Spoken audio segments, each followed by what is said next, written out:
All right, I kind of confused my staff there by just pointing out the picture. It just amazed me.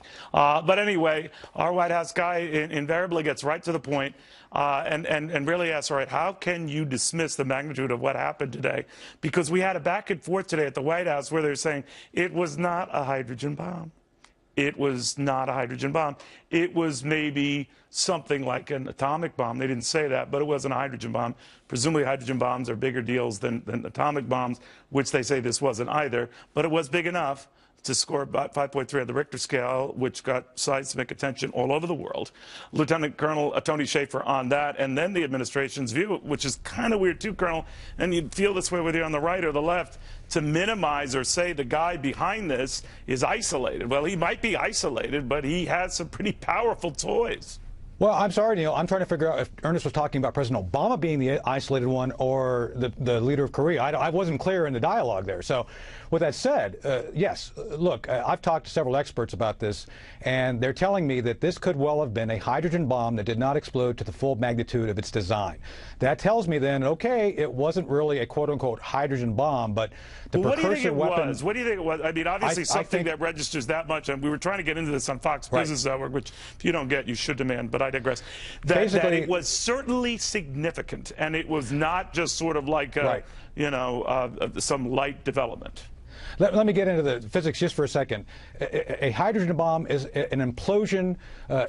Basically, you have to have both an explosion and an implosion. You basically are trying to collapse something over something to create a larger effect. That's what I said. That's exactly what I said. Sure. So what would have happened maybe is that you had half of it happen, half of it didn't. The half it happened would have been a very significant blast. I mean, we're talking about something at least Hiroshima-sized, maybe more. In other words, it was a big deal. Now, unfortunately, I did not do well in physics. You clearly did.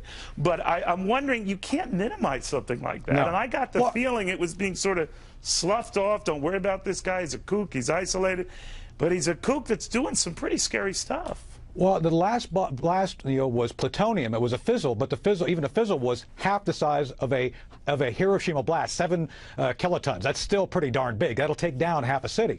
So what you're saying is absolutely correct. We cannot minimize the fact that a madman, someone who's really focused on trying to create all sorts of trouble in a region, has these really big explosive devices. This isn't, this isn't about trying to do something, a faux gun control thing. This is about a man who has very big tools, very big toys that can do some damage. And let me be clear on this. The same people, Neil, who negotiated in 1994 to get an agreement with President Clinton to say, hey, we're going to abandon their program, are the same folks who negotiated and got the Iran deal. So I think you're talking about, sets of agreements based on the same mythology that allowed the North Koreans to get a weapon. And oh, by the way, the Iranians are being funded, the Iranians are funding the North Korean effort. This is where a lot of the money is going to go. Once we release all these billions back to the Iranians, it's going to go back to the North Koreans. We've talked about this with you before. It's going to go back and when they're isolated, you know who they're isolated with?